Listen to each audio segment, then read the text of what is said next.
ونشهد أن لا إله إلا الله وحده لا شريك له والذي لا ضد له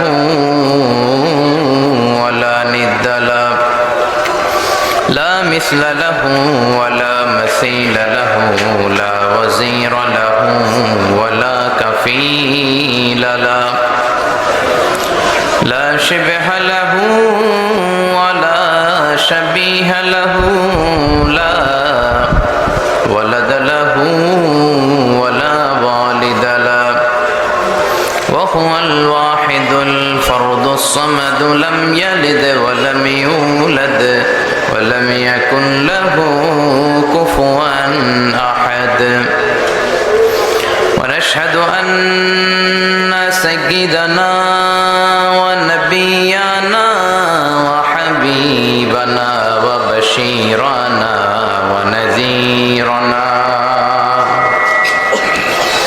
وطبيبنا وطبيب أرواحنا وحبيبنا وحبيب ربنا محمدا عبد الله ورسوله أرسله بالحق بشيرا ونذيرا وداعيا إلى الله بإذنه وسراجا منيرا أما بعد فقد قال الله تعالى في كلامه المجيد وفي فرقانه الحميد أعوذ بالله من الشيطان الرجيم بسم الله الرحمن الرحيم إذا جاء نصر الله والفتح ورأيت الناس يدخلون في دين الله أفواجا فسبح بحمد ربك واستغفره إنه كان توابا إن الله وملائكته يصلون على يا أيها الذين آمنوا صلوا عليه وسلموا تسليما اللهم صل على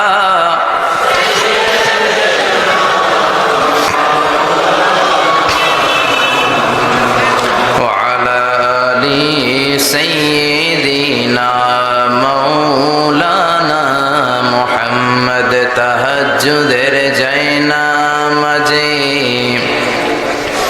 মরণ দিও প্রভু আমায় একামতে দিনের কাজে কবুল করে নিও আমায় তাহাজ্জুদের জায়নামাজে মরণ দিও প্রভু আমায় একামতে দিনের কাজে কবুল করে নিও আমায় আল্লাহুম্মা সাল্লি আলা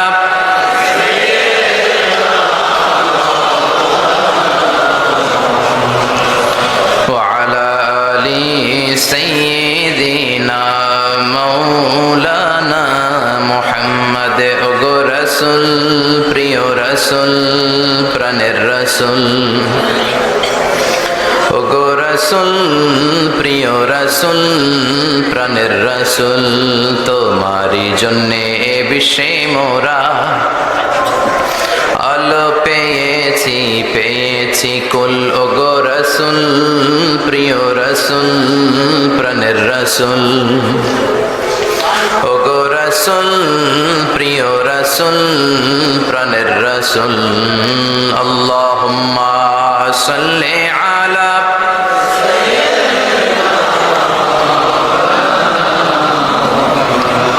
ওয়া আলা আলি সাইয়্যিদিনা মাওলানা মুহাম্মদ লা ইলাহা ইল্লাল্লাহ লা ইলাহা ইল্লাল্লাহ জোরে লা ইলাহা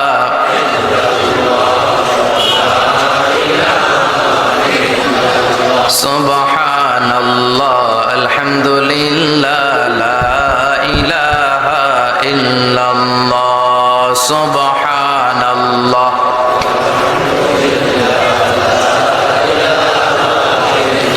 আল্লাহ নামের জিকির করবে যারা আল্লাহর কাছে প্রিয় তারা আল্লাহর কাছে প্রিয় যারা জান্নাতে প্রবেশ করবে তারা জোরে লা ইলাহা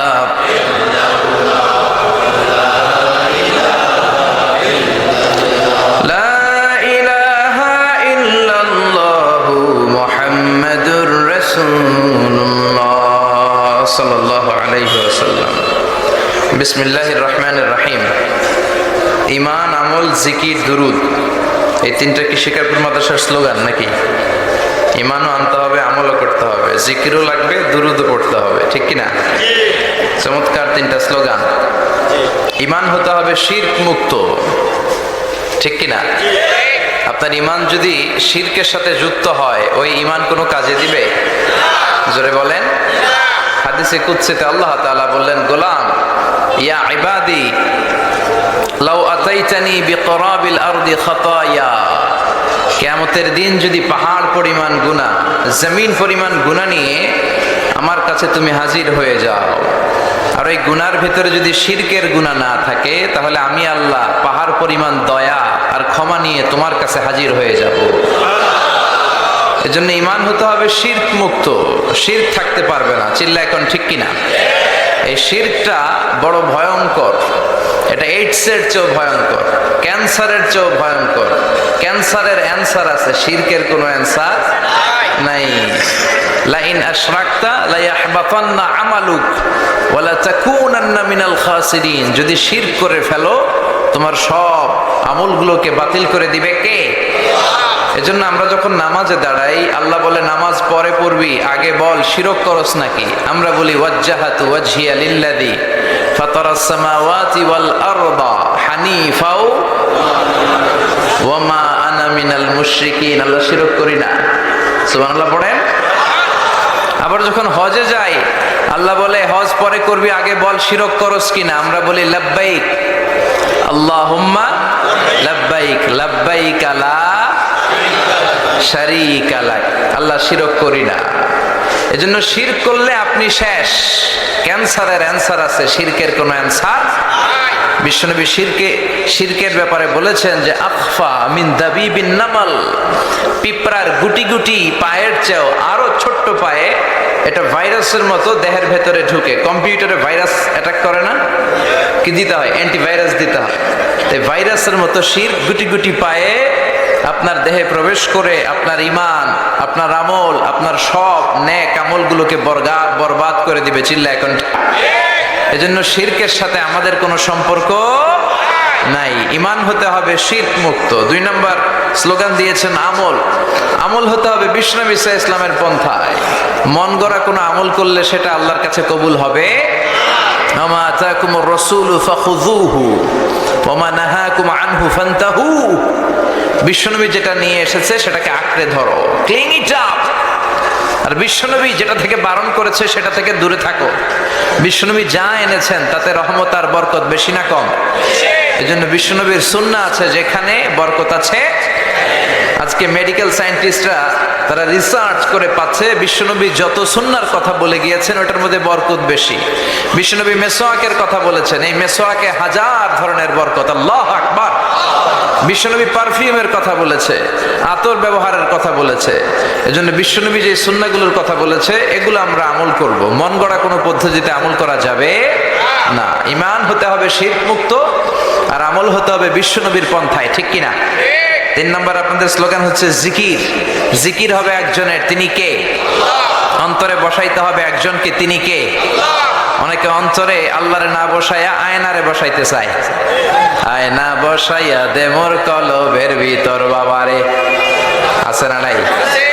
দয়াল বাবা কেল্লা কাবা হেনারে কারিগর, আয়না বসাইয়া দে মোর কলবের ভিতর।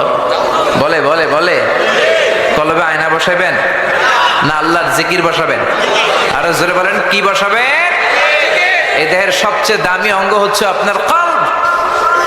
কলবের চেয়ে দামি অঙ্গ আর হতে পারে না। আলা ইন্না ফিল জাসাদি লামুদগা ইদা সালুহাত সালুহাল জাসাদু কুল্লু ওয়া ইদা ফাসাদাত ফাসাদাল জাসাদু কুল্লু আলা ওয়াহিয়াল কলব। বিশ্বনবী বললেন, দেহে একটা গোশতের টুকরা আছে, এই গোশতের টুকরাটা সবচেয়ে দামি টুকরা।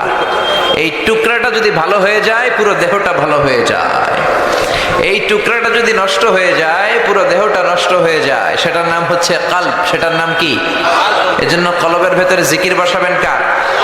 আলা বিযিক্রিল্লাহি তাতমাইন্নুল কুলুব। পৃথিবীর কোন জিনিস দিয়ে আপনার কলব ঠান্ডা হবে না একজনের জিকির ছাড়া। তিনি কে? আপনাদের মাদ্রাসার 4 নম্বর স্লোগান হচ্ছে দুরুদ। বিশ্বনবীর উপর দুরুদ পড়ার দরকার আছে না নাই? একবার দুরুদ পড়লে তার 10টা গুনাহ মাফ করে কে? তার মর্যাদা 10 স্টেপ বাড়ায় দেয় কে? এজন্য বিশ্বনবী সাল্লাল্লাহু আলাইহি ওয়াসাল্লামের উপর দুরুদ পড়তে হবে। আল্লাহ তৌফিক দান করুন।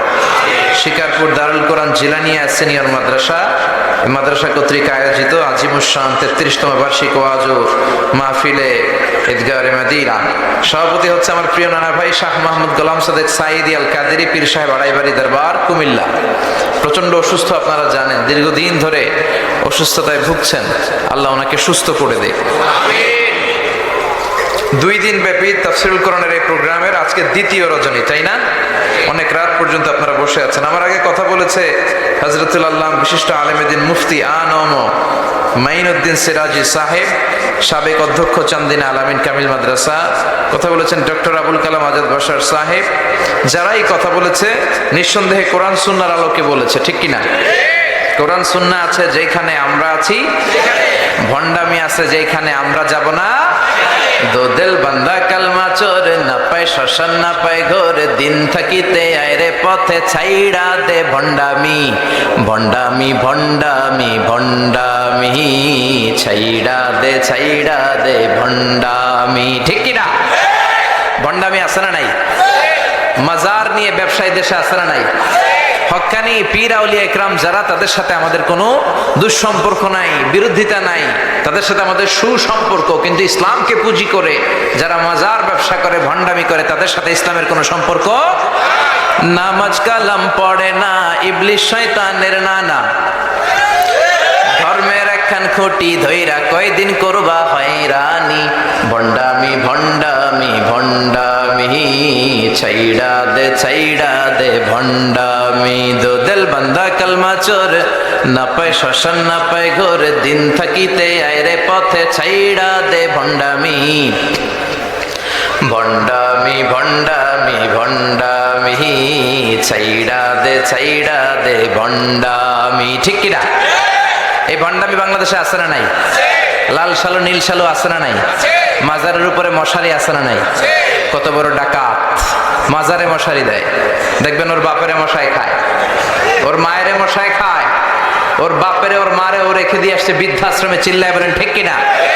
ছেলে আমার মস্ত মানুষ, মস্ত অফিসার, মস্ত ফ্ল্যাটে যায় না দেখা এ পারে ও পার, নানান রকম জিনিস আর আসবাব দামি দামি, সবচেয়ে কম দামি ছিলাম একে মাত্র আমি।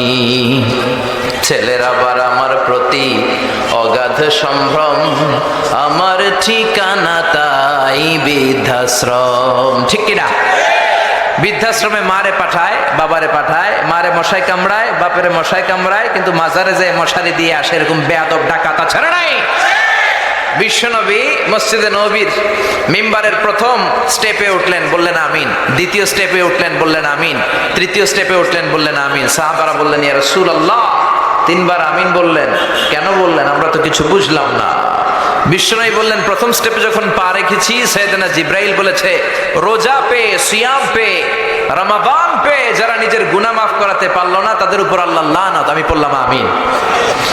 দ্বিতীয় স্টেপে আমি যখন পা রেখেছি, জিব্রাইল এসে বলেছে, আমি বিশ্বনবী মুহাম্মদ রাসূলুল্লাহ সাল্লাল্লাহু আলাইহি ওয়াসাল্লামের নাম শোনার পরেও যে সাল্লাল্লাহু আলাইহি ওয়াসাল্লাম পড়লো না তার উপর আল্লাহ লানত। আমি বললাম আমিন। তৃতীয় স্টেপে যখন আমি বিশ্বনবী পা রেখেছি, জিব্রাইল এসে বলল, ও নবী, মাতা পিতা একজনকে কিংবা দুজনকে বৃদ্ধা অবস্থায় পেয়েও যারা তাদের খেদমত করে তাদের দোয়া নিয়ে জান্নাতি হতে পারলো না তাদের উপর আল্লাহ লানত। আমি বিশ্বনবী পড়েছি আমিন। এজন্য মাতা পিতার খেদমতের দরকার আছে না নাই? আর মাজারে মশারি দেয়া যাবে না। চিল্লা এখন ঠিক কিনা? মাজারের সাথে ইসলামের কোনো সম্পর্ক। আপনি কবর জিয়ারত করতে যাবেন, কিন্তু যিনি শুয়ে আছে তার কাছে কিছু চাওয়া যাবে না। চাইতে হবে একজনের কাছে, তিনি কে? কেউ যেটা পারে না পারে কে? কেউ যেটা দেয় না দেয় কে? আপনার মনের জ্বালা, যন্ত্রণা, দুঃখ, দুর্দশা দূর করে দিতে পারে একজন, তিনি কে? আল্লাহ আমাদেরকে সহি সমঝ দান করুন। আপনারা সবাই ভালো আছেন তো? শীত টিত লাগে না তো? এত রাতে আপনারা বসে থাকবেন আমার ধারণা ছিল না। আমি ভাবছি উঠে চলে যাবেন। তো আপনারা যেহেতু বসে আছেন, আল্লাহ তাআলা যদি তৌফিক দেয় আমরা মহাবিশ্বের মহাবিশ্বয় মহাগ্রন্থ আল কোরআন আল কারীম থেকে কিছু কথা শুনবো ইনশাআল্লাহ। কিন্তু ওঠা বসা করা যাবে না। খুব বেশি লম্বা সময় নিব না, অল্প কয়েক মিনিট কথা বলবো, কিন্তু শেষ পর্যন্ত বসে থাকতে হবে।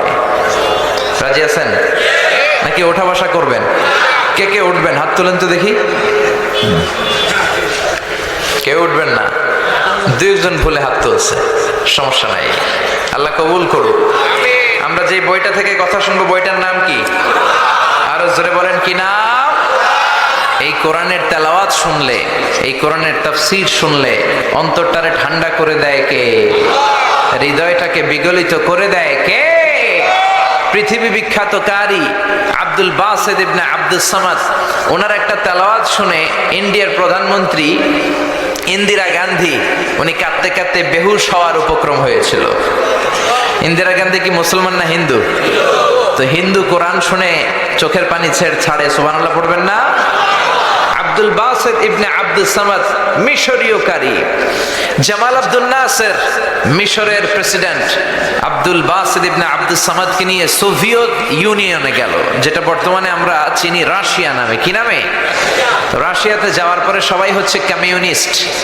তো উনি জামাল আব্দুল নাসের মিশরের প্রেসিডেন্ট, তার সব মন্ত্রীদেরকে চিনাই দিচ্ছে, এটা ফিনান্স মিনিস্টার, এটা হচ্ছে এডুকেশন মিনিস্টার, এটা হোম মিনিস্টার। তো সবাইকে পরিচয় করে দেওয়ার পরে সবাই সুটেড বুটেড টাই পরা, কিন্তু আব্দুল বাসিত পড়তেন জুব্বা। কি পড়তো?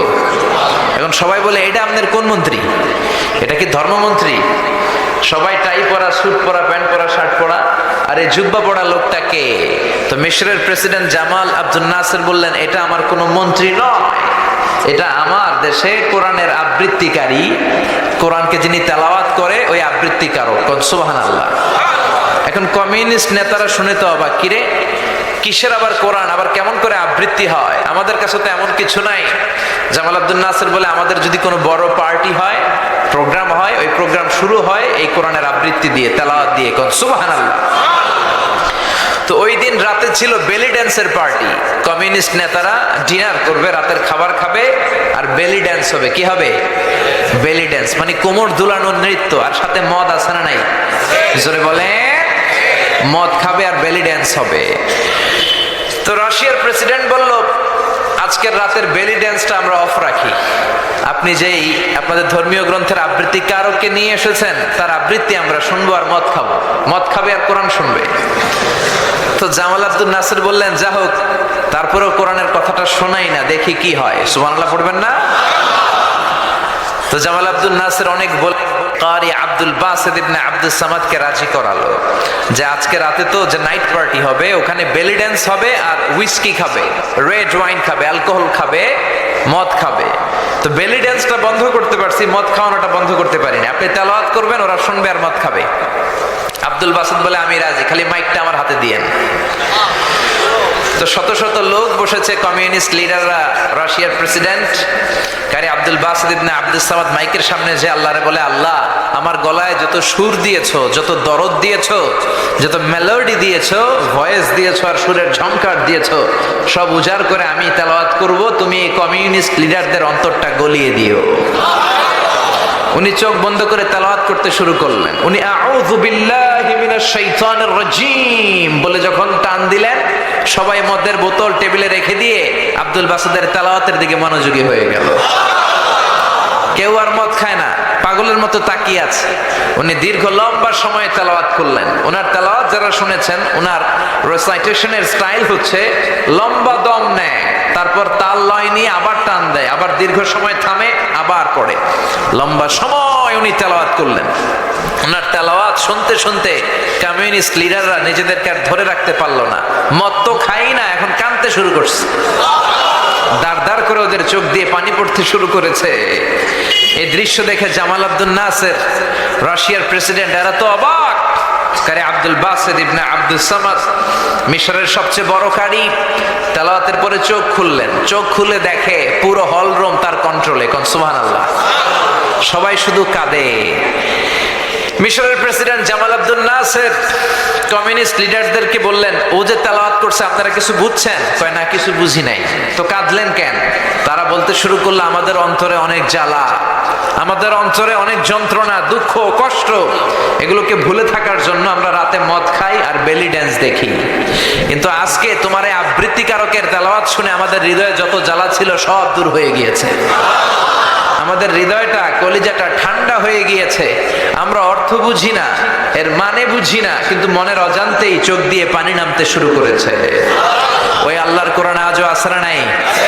ওই কোরআনকে আমরা ক্ষমতায় বসাতে চাই কি চাই না? কোরআনের আইন দিয়ে দেশ চলুক, সমাজ চলুক, গোটা বিশ্বে কোরআনের এই পতাকা পথ করে উড়ুক, আমরা চাই কি চাই না? কারা কারা চাই? দুহাত উঁচু করে আল্লাহর দেখায়।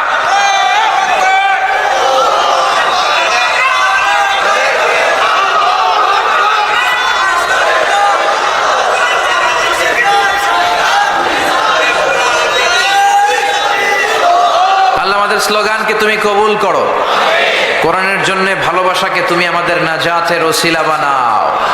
যে কোরআনের কারণে কমিউনিস্টরা কাঁদে, ওই কোরআন আজও আসরা নাই। এই কোরআন হচ্ছে আপনার জীবনের সব সমস্যার সমাধান করে দিবে। কোরআন কখনো জট পাকায় না, জট খুলে। কোরআন হচ্ছে it's a problem solving methodology. এটা আপনার প্রবলেম, সমস্যাকে সমাধান করে দিবে। It's not a problem creating methodology. Quran কখনো সমস্যা তৈরি করে না, কোরআন কখনো ঝামেলা পাকায় না, কোরআন কখনো জট লাগায় না, জট খুলে সব সমস্যার সমাধান দিতে পারে। সমাধান চাও যদি জীবনে মরণে, ফিরে যাও খুঁজে নাও, চোখ রাখো কোরআনে। পড়েন সবাই। দান ফিরে যাও খুঁজে নাও, চোখ রাখো কোরআনে। If you want the solution this দুনিয়া এন্ড আখিরা, go back, have a look to the holy কোরআনে। ঠিক কি না? এজন্য কোরআন সমাধানের বার্তা নিয়ে, পায়গাম নিয়ে বসে আছে। সেই পায়গাম আমাদেরকে গ্রহণ করতে হবে, কোরআনকে বুঝতে হবে, পড়তে হবে, ধরতে হবে, কোরআনের জন্য মরতে হবে। চিল্লায় কোন ঠিক কিনা? আমরা আল কোরআন আল কারীমের সূরাতু আন-নাসর থেকে কিছু কথা শুনবো। অনেক রাত, খুব লম্বা চূড়া আলোচনার সুযোগ নাই, খুব অল্প করে কিছু কথা, জরুরি কথা আপনাদের খেদমতে শেয়ার করে আমরা একসাথে বিদায় নিব। চিল্লায় পড়েন ইনশাআল্লাহ। তার আগে এই মাঠটাকে কাঁপিয়ে আমার সাথে সাথে 3টা তাকবীর পড়তে হবে। রাজি আছেন তো? রাজি আছেন সবাই? পড়েন পড়েন। লিল্লাহি তাকবীর, লিল্লাহি তাকবীর, লিল্লাহি তাকবীর। সূরাতু আন-নাসর মুখস্থ আছে না নাই? কার কার মুখস্থ নাই দেখি? সবার আছে। সুবহানাল্লাহ কইবেন না? কোরআনের এই শেষের দিকের সূরাগুলো 30তম পারার ছোট্ট ছোট্ট সূরাগুলো আমাদের সবার মুখস্থ, আর এগুলো মুখস্থ হয় মনের অজান্তে। কে কবে মুখস্থ করছি বলতে পারবো না। আব্বার হাত ধরে, দাদার হাত ধরে, নানার হাত ধরে মসজিদে যেতে যেতে, মাহফিলে যেতে যেতে, হুজুরের মুখ থেকে শুনতে শুনতে কবে যে মুখস্থ হয়েছে আমরা নিজেরাও জানি না। সূরা ফাতিহা কার কবে মুখস্থ হয়েছে কইতে পারবেন? জোরে বলেন। সূরা নসর এরকম, সূরা ইখলাস এরকম, সূরা আল কাউসার এটাও এরকম। এই ছোট্ট সূরাগুলো কবে যে আমরা মুখস্থ করে ফেলছি। মসজিদে ঢুকলেই আল্লাহ কিছু সূরা আমাদেরকে গিফট দেয়, ঠিক কিনা? মসজিদে ঢুকলেই কিছু সূরা গিফট পাওয়া যায়, যেমন এই সূরাতুল কাউসার, সূরাতুল নাসর, সূরাতুল ইখলাস। এই সূরাগুলো মসজিদে ঢুকলেই আল্লাহ আমাদের অন্তরের ভিতরে ঢুকায় দেয়। চিল্লায় বলেন ঠিক কিনা? এই সূরাতুল আন-নাসর এটা মাদানী সূরা, মাত্র 3টা আয়াত আছে এই সূরার ভিতরে। কয়টা? আর জোরে বলেন কয়টা? নাসর মানে সাহায্য, নাসর মানে বিজয়। সাহায্য আর বিজয় দান করে একজন, তিনি কে? বদরের যুদ্ধে আমরা জয়লাভ করলাম আমাদের নিজেদের শক্তিতে, আমাদের নিজেদের সৈন্যবাহিনী দিয়ে, আমাদের ক্ষমতায়। সেদিন আমাদেরকে সাহায্য করেছিল কে? উহুদের যুদ্ধে আমাদেরকে সাহায্য করেছিল কে? হুনাইনের প্রান্তরে আমাদেরকে সাহায্য করেছিল কে? 1971 সালে পাক হানাদার বাহিনীকে আমরা হারালাম, সাহায্য করেছিল কে? কিন্তু আল্লাহ যে সাহায্য করছে এটা আমাদের মুখ দিয়ে বেরই হতে চায় না। 21শে ফেব্রুয়ারি, 16ই ডিসেম্বর, 26শে মার্চ খালি আমরা বলি আমরা তোমাদের ভুলবো না, ঠিক কিনা? এক সাগরে রক্তের বিনিময়ে বাংলার স্বাধীনতা আনলে যারা, আমরা তোমাদের ভুলবো না, আমরা তোমাদের ভুলবো না। দুঃসহ বেদনার কণ্টক পথবে, শোষণের নাগ পাশ ছিঁড়লে যারা, আমরা তোমাদের ভুলবো না, আমরা তোমাদের ভুলবো না, ঠিক কিনা? আমরা মুক্তিযোদ্ধাদের ভুলবো না। যতদিন আমার লাল সবুজের পতাকা থাকে, যতদিন আমার বাংলাদেশ নামক ভূখণ্ডটা পৃথিবীর বুকে থাকে, মুক্তিযোদ্ধাদের জন্য আমাদের দোয়া ছাড়া নাই। আমরা কোনোদিন তাদেরকে ভুলবো না, তাদের জন্য আমাদের শ্রদ্ধা, প্রাণ ভরা ভালোবাসার দোয়া ছাড়া নাই। কিন্তু ওই দিন শুধু মুক্তিযোদ্ধাদের গুণগান করলে চলবে না, প্রশংসা করতে হবে কার? এক সাগরে রক্তের বিনিময়ে বাংলার স্বাধীনতা দিলেন যিনি, আল্লাহ তোমাকে ভুলবো না, আল্লাহ তোমাকে ভুলবো না, ঠিক কিনা?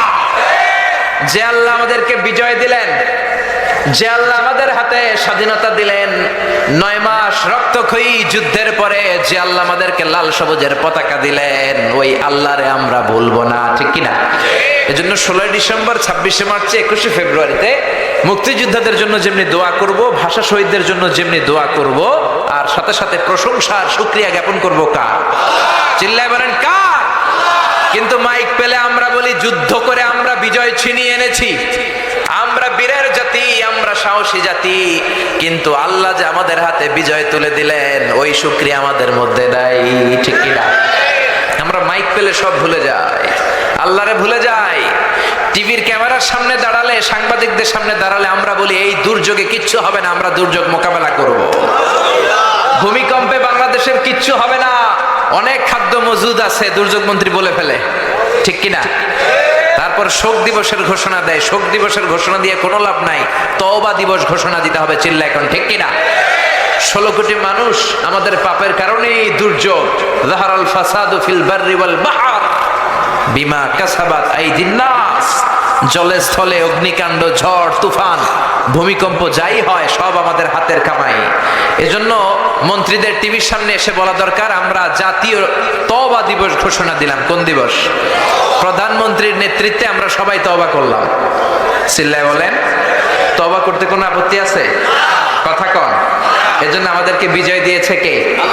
আমাদেরকে 1971 সালে পাক হানাদার বাহিনীদেরকে হারানোর ব্যাপারে সাহায্য করেছে কে? আল্লাহর সাহায্য ছাড়া আমরা বিজয় পাইতাম? জোরে বলেন পাইতাম?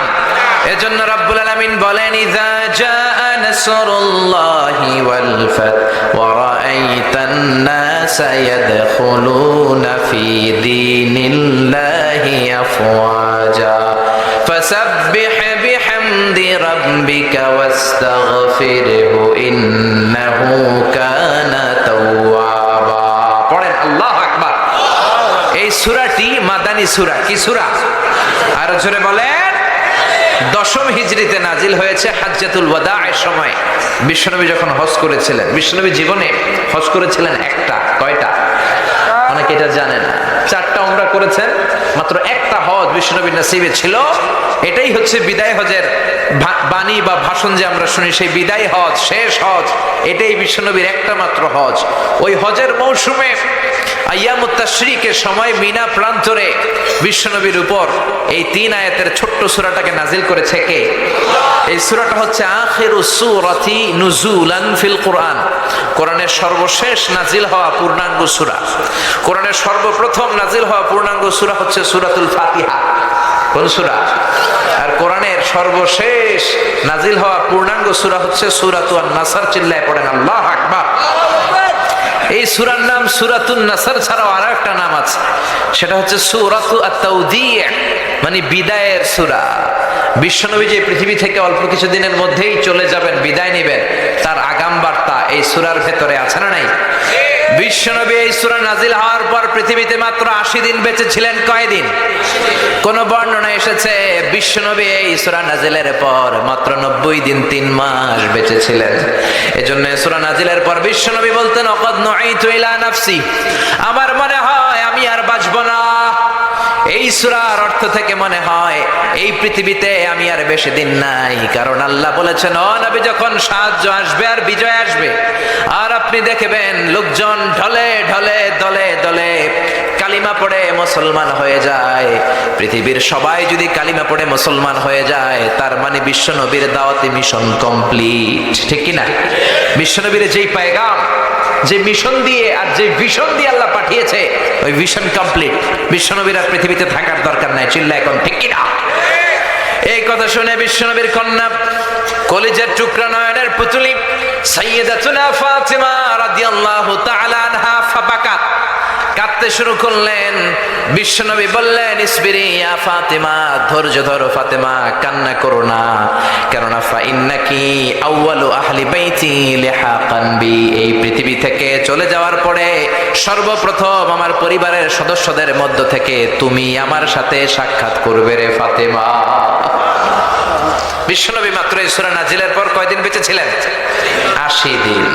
সাইয়েদনা ওমর ফারুক যখন খলিফা, আশিয়াখু বদর, বদরের শায়েখ সাহাবীদের সাথে, বয়স্ক সাহাবীদের সাথে ছোট্ট একটা সাহাবাকে মিটিং এ রাখতেন। ওনার নাম আব্দুল্লাহ ইবনে আব্বাস। কি নাম? সবাই বলেন কি নাম? উনি হচ্ছেন রাইসুল মুফাসসিরিন। এই পৃথিবীতে যত মুফাসসির আসবে তাদের সর্দার। এই যে আমরা তাফসীর করি, আমরা তো তাফসীরের কিছু জানিই না, তাফসীরের তাও তো আমরা জানি না, তারপরে তো আমরা কোরআনের খেদমত করে যাচ্ছি। গোটা বিশ্বে যত তাফসীর কারো ছিল, অনাগত ভবিষ্যতে আসবে, সব মুফাসসিরদের সম্রাট হচ্ছে বিশ্বনবীর চাচাতো ভাই আব্দুল্লাহ ইবনে আব্বাস। চিল্লায় পড়েন সুবহানাল্লাহ। সাইয়েদনা ওমর ফারুক বয়স্ক সাহাবীদের মিটিং এ আব্দুল্লাহরে রাখতেন। বয়স্ক সাহাবারা বলে, মনে মনে বলে, আমাদের নাতির বয়সের এই ছেলেটারে কেন ওমর ফারুক মিটিং এ রাখে? মনে বড় কষ্ট লাগে, এই ছোট্ট ছেলেটারে কেন আমাদের মিটিং থেকে উঠায় দেয় না? আমরা মুরব্বীরা মিটিং করব, ছোট্ট বাচ্চা সাহাবী কেন? ওমর ফারুক যখন কথাটা শুনলেন, মনে মনে ভাবলেন ঠিক আছে, আমি বুঝাবো কেন এই ছেলেরা রাখি। একদিনের মিটিং এ সাইয়েদনা ওমর ফারুক সবাইকে নিয়ে তেলাওয়াত করতে শুরু করলেন। পড়েন ইযা জাআ নাসরুল্লাহি ওয়াল ফাত ওয়া রাআইতান নাসা ইয়াদখুলুনা ফি দীনিল্লাহি আফওয়াজা ফাসাব্বিহ বিহামদি রাব্বিকা ওয়াস্তাগফিরহু ইন্নাহু কানা তাওয়াবা। আল্লাহু আকবার। এই সূরা তেলাওয়াত করে সাইয়েদনা ওমর ফারুক এক বয়স্ক সাহাবীরে বললেন, ও বয়স্ক আশিয়াখ বদর, এই সূরা থেকে কি বুঝেছেন বলেন? সাহাবী বলে, আমি বুঝেছি বিজয় দিতে পারে একজন, তিনি কে? ওমরে ফারুক বলে হয় নাই। আরেক সাহাবীরে বললেন আপনি বলেন তো এই সূরা থেকে আপনি কি বুঝছেন? আরেক সাহাবী বলল আমি বুঝেছি আমাদেরকে আরো বড় বড় শহর বিজয় করতে হবে। ওমরে ফারুক বললেন হয় নাই। আরেক বয়স্ক সাহাবীরে ধরলেন আপনি কি বুঝছেন সূরা নাসর থেকে? উনি বললেন আমি বুঝেছি বিজয় লাভ করার পরে প্রশংসা করতে হবে একজনের, তিনি কে? আল্লাহ। ওমরে ফারুক বললেন হয় নাই। পেছনে বসে আছে ছোট্ট আব্দুল্লাহ ইবনে আব্বাস, ডেকে পাঠালেন আব্দুল্লাহ সামনে আসো, তুমি কি বুঝেছো? আব্দুল্লাহ ইবনে আব্বাস বলল আমি বুঝেছি হুয়া আজালু রাসূলিল্লাহ, এই সূরা নাজিলের পর বিশ্বনবী যে পৃথিবীতে বেশি দিন বেঁচে থাকবে না আমি এই জিনিসটা বুঝেছি। ওমর ফারুক বললেন আসাবতা ইয়া আব্দুল্লাহ ইবনে আব্বাস। আব্দুল্লাহ ইবনে আব্বাস বয়স্ক সাহাবারা একজনও সঠিক উত্তর দিতে পারে নাই। সঠিক উত্তর হয়েছে সেটা যেটা তুমি বলেছো। সুবহানাল্লাহ। তার মানে এই সূরা হচ্ছে বিশ্বনবী যে থাকবেন না তার আগাম বার্তা এই সূরার ভেতরে আছে না নাই? কারণ বিশ্বনবী চলে যাবেন, বিশ্বনবীকে আল্লাহ যখন সাহায্য দিলেন, বিশ্বনবীর হাতে যখন বিজয়ের ঝান্ডা দিয়ে দিলেন, বিশ্বনবীর হাতে হাত রেখে যখন কালিমা পড়ে সবাই মুসলমান হতে শুরু করলো, তার মানে বিশ্বনবীর দাওয়াতি মিশন কমপ্লিট। বিশ্বনবীর এখন উঠায় নিল, বিশ্বনবীর ইসলাম পৃথিবীতে থাকবে। বিশ্বনবীর এখন পৃথিবী থেকে নিয়ে গেল, কালিমার বাণীকে, কোরআনের বাণীকে কেউ বুঝতে পারবে না। চিল্লা এখন ঠিক কিনা?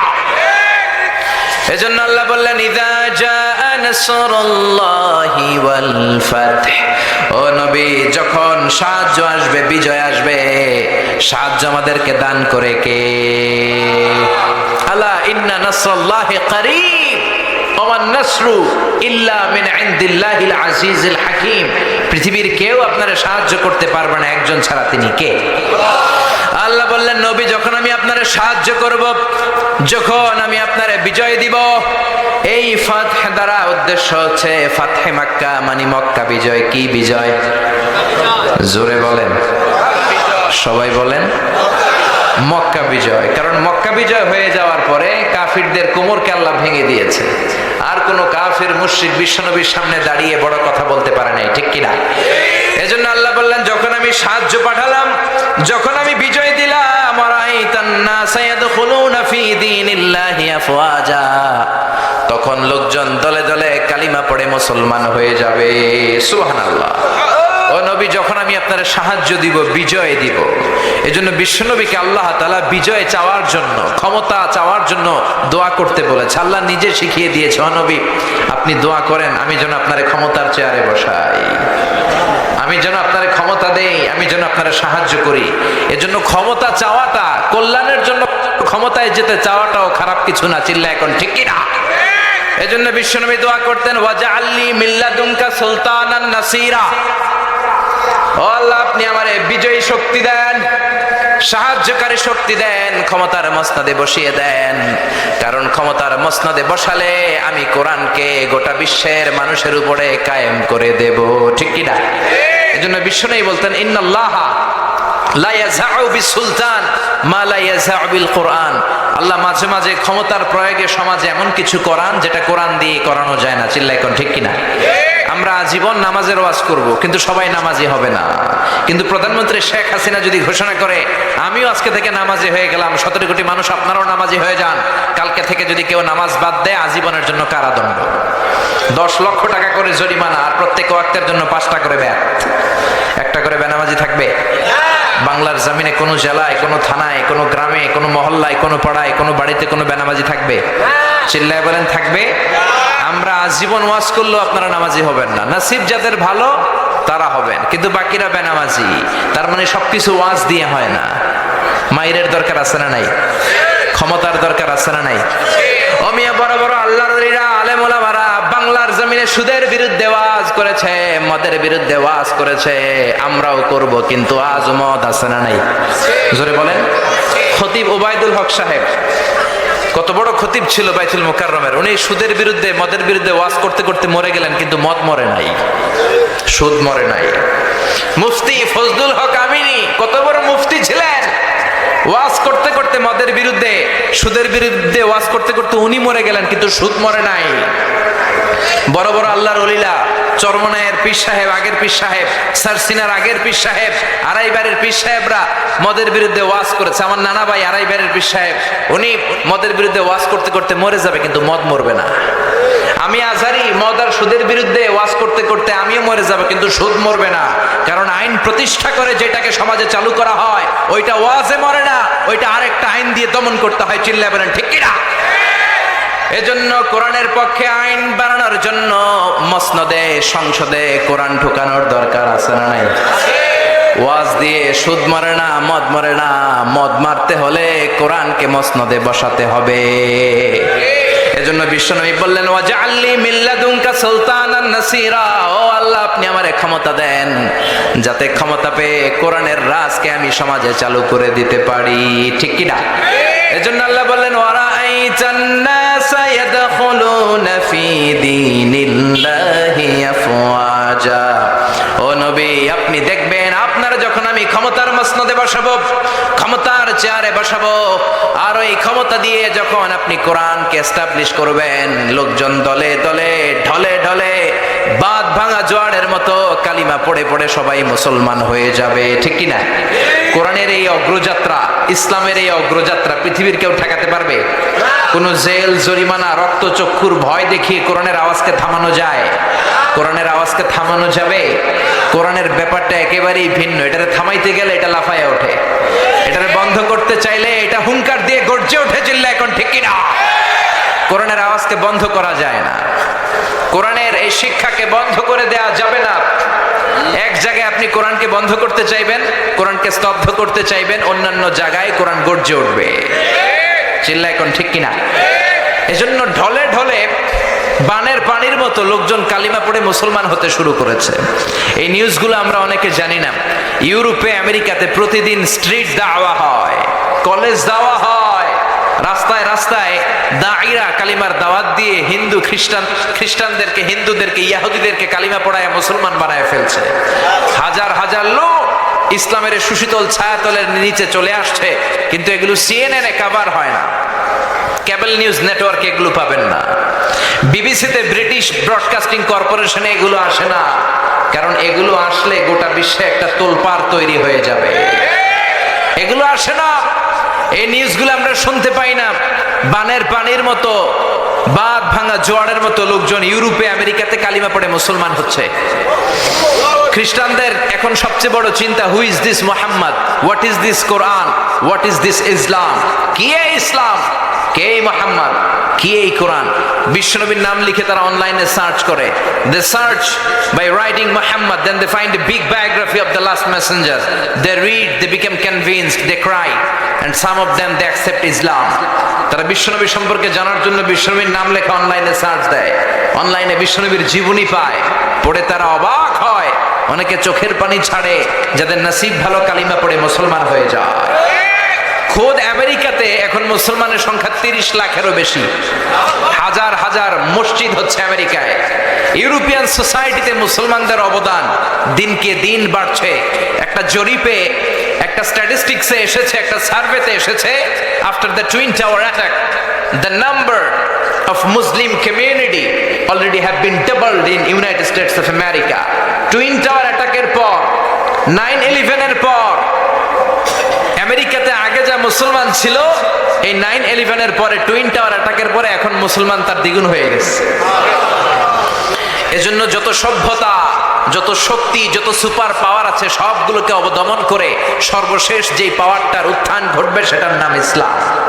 সেটার নাম কি? বিশ্বাস হয়? একটু সন্দেহ লাগে, একটু সন্দেহ লাগে না?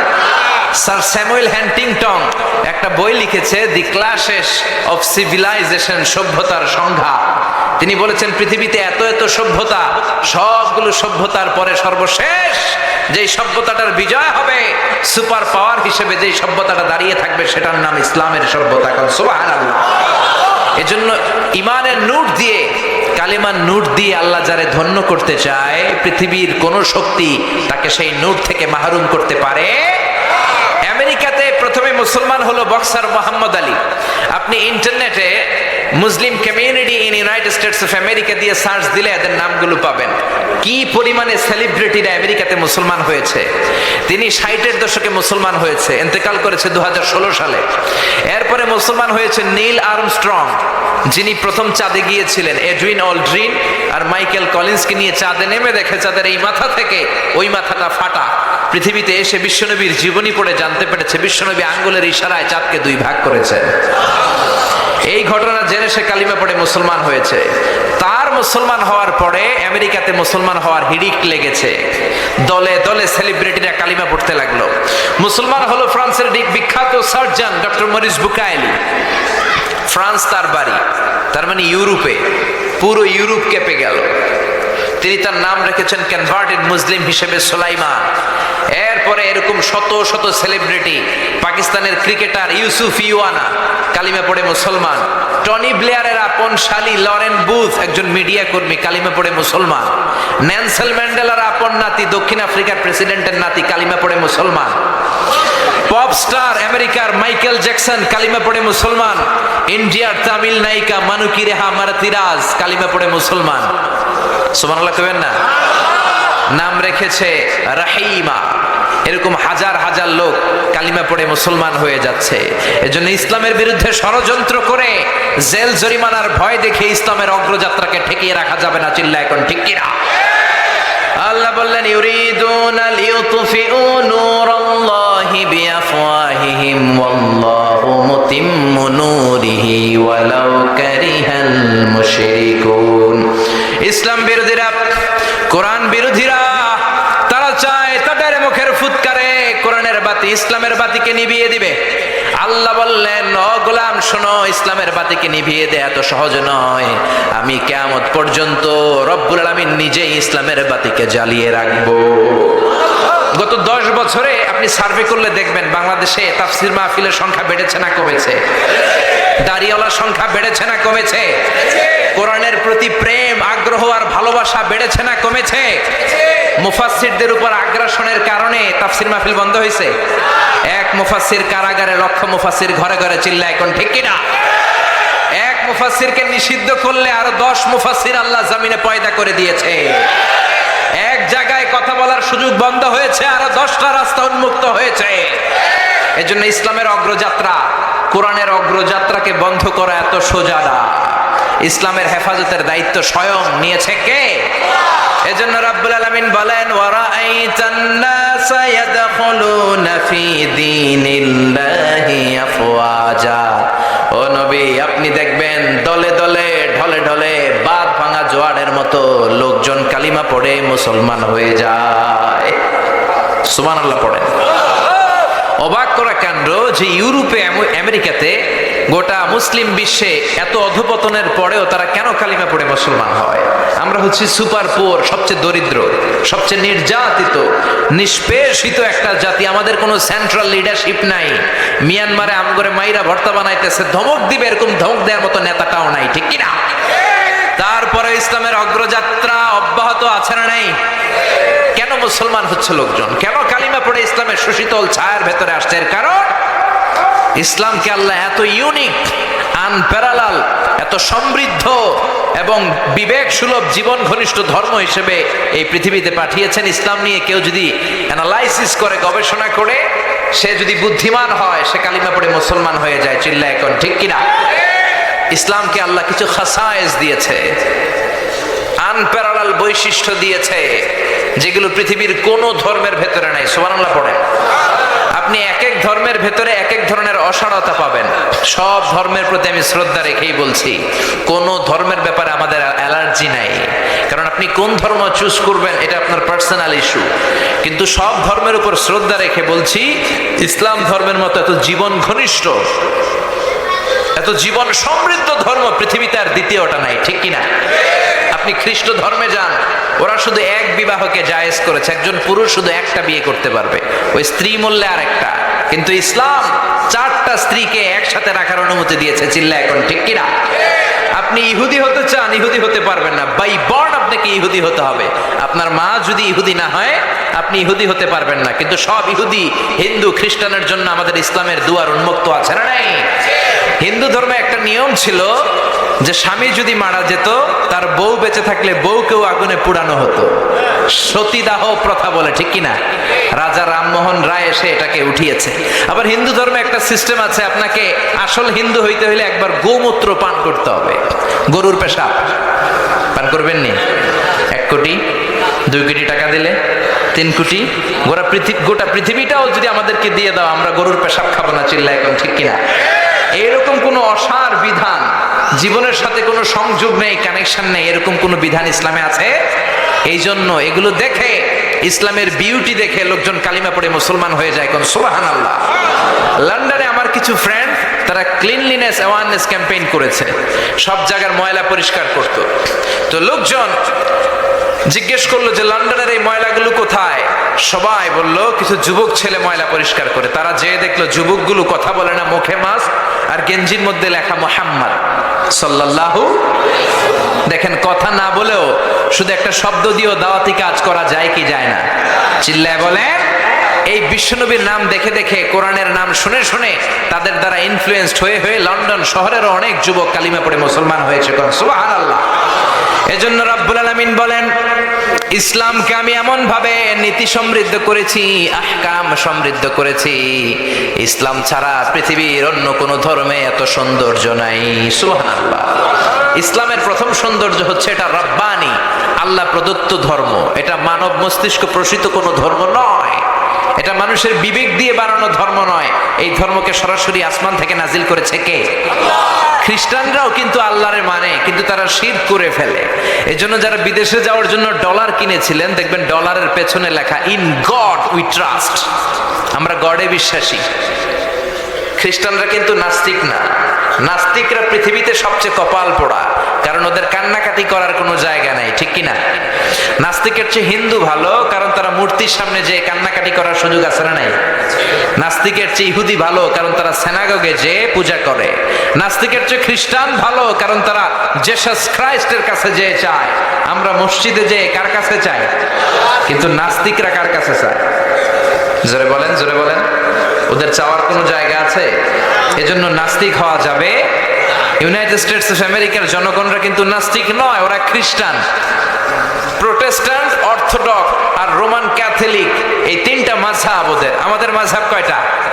হানাফি, শাফিঈ, মালিকি, হাম্বলি। আর ওদের হচ্ছে রোমান ক্যাথলিক, প্রোটেস্ট্যান্ট, আর একটা হচ্ছে অর্থোডক্স।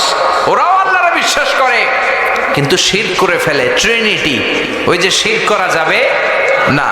ওরা ট্রিনিটিতে বিশ্বাসী, আরবিতে বলে তাসলিস, তৃত্ববাদ। ওরা বলে আল্লাহর ছেলে হচ্ছে ঈসা আর তার ওয়াইফ হচ্ছে মারিয়াম। এই কথা বলেই সব গুলাই ফেলছে। চিল্লায় বলেন, ঠিক কিনা? আল্লাহ বলে ইসলামের প্রথম সৌন্দর্য এটা রব্বানি ধর্ম। পৃথিবীর কোন মানুষের মন মস্তিষ্ক প্রসূত কোন কথা দিয়ে কোরআন চলে না, ইসলাম চলে না। ইসলাম চলে একজনের কথায়, তিনি কে? এই জন্য কবরে গেলে প্রথম প্রশ্ন, মার রব্বুক, তোমার রব আছে কিনা ওইটা জিজ্ঞেস করা হবে। আপনি যদি বলেন আমি জানি না আমার রব কে, মায়ের আছে না নাই? মাটিতে না পিঠে? আপনাকে সাহস নিয়ে ফেরেশতাদের সামনে জবাব দিতে হবে, আল্লাহ আমার রব। জোরে, আল্লাহ আমার রব, এই রবি আমার সব। দমে দমে তনু মনে তারি অনুভব। আল্লাহ আমার রব, এই রবি আমার সব। চিল্লায় পড়েন আল্লাহু আকবার। এখন অনেকে প্রশ্ন করতে পারে, হুজুর খ্রিস্ট ধর্ম এটাও তো আল্লাহ পাঠিয়েছে, কথা ঠিক। ইহুদি ধর্ম এটাও তো আল্লাহ পাঠিয়েছে, এই কথাও ঠিক। কিন্তু উত্তর হচ্ছে, খ্রিস্ট ধর্মের যে স্ক্রিপচার, রিলিজিয়াস বুক, এটাকে তারা অক্ষুণ্ণ রাখতে পারে নাই। দে ডিস্টর্টেড দেয়ার রিলিজিয়াস স্ক্রিপচার। তারা তাদের ইনজিলকে পরিবর্তন করেছে। আল্লাহ তাআলা সাইয়েদনা ঈসা আলাইহিস সালামের উপর যে ইনজিল পাঠিয়েছিল পৃথিবীতে, এখন কি ওই ইনজিল অবশিষ্ট আছে? জোরে বলে, কিচ্ছু অবশিষ্ট নেই। আমি নিজে ইনজিল পড়েছি, আমি ধর্মতত্ত্বের ছাত্র। আল আজহার ইউনিভার্সিটিতে ম্যাথিউ, লুক, গসপেল, বাইবেলের শ্লোকগুলো আমাদেরকে পড়তে হয়েছে। আল্লাহ তাওরাত কিতাব পাঠিয়েছিলেন তুর পাহাড়ের উপর সাইয়েদনা মুসার কাছে। ওই তুর পাহাড়েও আমি 2 বার উঠেছি। ইহুদিবাদও আল্লাহ পাঠিয়েছে, খ্রিস্টবাদও আল্লাহ পাঠিয়েছে, কিন্তু তাদের কিতাব তাওরাত আর ইনজিল তারা আল্লাহর পাঠানো কিতাবের মতো রাখে নাই। যার যেমন মন চায় ওই রকম কথা ঢুকিয়েছে। চিল্লা এখন, ঠিক কিনা? কিন্তু 1500 বছরের ব্যবধানে আল্লাহর কোরআনের 6666 আয়াতের একটা আয়াতেরও পরিবর্তন ঘটেছে? একটা জেড জবরের কোনো পরিবর্তন হয়েছে? একটা অক্ষরের কোনো পরিবর্তন হয়েছে? কোনোদিন পরিবর্তন হবে? পৃথিবীর সব কোরআনগুলোকে একসাথে স্তূপ করে আপনি যদি আগুন জ্বালিয়ে দেন, তাইলে মনে হয় পৃথিবীতে আর কোরআন থাকবে না? থাকবে, থাকবে। আমার হাফেজদের কলিজায় কোরআন আছে না নাই? যদি আগুন লেগে ধ্বংস হয়ে যায়, ধ্বংস হয়ে যায়, যদি আগুন লেগে যাই পুড়ে যায় পৃথিবীর সব বইয়ের দোকান, বিশ্ব থেকে হারাবে না পবিত্র কোরআন, বিশ্ব থেকে হারাবে না পবিত্র কোরআন। পড়েন আল্লাহু আকবার। এজন্য আগুন জ্বালিয়ে দিয়ে পৃথিবীর থেকে কোরআনকে নিশ্চিহ্ন করে দেয়া যাবে না। আমাদের হাফেজ ভাইদের সিনার ভেতরে, কলিজার ভেতরে কোরআনের আয়াতগুলোকে সংরক্ষিত করে দিয়েছে কে? এজন্য এই ধর্মের ইউনিকনেস হচ্ছে আল্লাহ স্বয়ং নিজেই এই ধর্মের যে কিতাব কোরআনকে হেফাজত করছে, এই ধর্মকে হেফাজত করছে। তাই পৃথিবীর কোনো শক্তি বা অপশক্তি কিংবা পরাশক্তি ইসলামের কিচ্ছু করতে পারবে না। চিল্লা এখন ঠিক কিনা? এই ধর্মের দ্বিতীয় ইউনিকনেস হচ্ছে আল ইনসানিয়া, এটা মানবতার ধর্ম। ইসলাম বলে সবার উপরে মানুষ সত্য, তাহার উপরে নাই। চিল্লায় পড়েন আল্লাহু আকবার। আবার রব্বুল আলামিন বললেন ওয়ালাকাদ কাররামনা বনি আদম, আমি বনি আদমকে আশরাফুল মাখলুকাত বানিয়ে সম্মান দিয়েছি। ফামান শাআ ফালইউমিন ওয়া মান শাআ ফালইয়াকফুর, যার মন চায় কালিমা পড়বা, যার মন চায় কালিমা পড়বা না, কোনো জোরাজুরি লা ইকরাহা ফিদ্দিন। বিশ্বনবী যখন কোন এলাকায় যেতেন তিনটা প্রস্তাব দিতেন। এক হচ্ছে আসলিম তাসলাম, কালিমা পড়ো শান্তিতে রাখবে কে? কালিমা পড়বা না, খ্রিস্টান থেকে যাবা, থাকো, আমাদেরকে ট্যাক্স দিবা, আমরা তোমাদেরকে নিরাপত্তা দিব। কালিমাও পড়বো না, খ্রিস্টান থেকে ট্যাক্সও দিবা না, তাহলে আমার তলোয়ার তোমাদের আর আমার মাঝে ফায়সালা করে দিবে। চিল্লায় বলেন ঠিক কিনা? এজন্য ইসলাম হলো মানবতার ধর্ম। বিশ্বনবী একটা লাশ দেখে দাঁড়ায় গেলেন। সাহাবী বললেন ইন্নাহু ইয়াহুদি, ও নবী আপনি দাঁড়ায় গেলেন কেন? লাশটা তো মুসলমানের লাশ নয়, ইহুদির লাশ। কার লাশ? জোরে বলেন। ও নবী এটা তো ইহুদির লাশ, আপনি দাঁড়াইলেন যে? বিশ্বনবী বললেন আওয়ালাইসাত নাফসান, এটা কি মানুষ না? এটা ইহুদি হোক, এটা খ্রিস্টান হোক, এটা বৌদ্ধ হোক, এটা তো মানুষ। আমি মানুষকে সেলিউট করেছি, আমি মানুষকে সম্মান দিয়েছি। চিল্লায় বলেন আল্লাহু আকবার। এজন্য এই ধর্মটা হচ্ছে ইনসানিয়ার ধর্ম, মানবতার ধর্ম।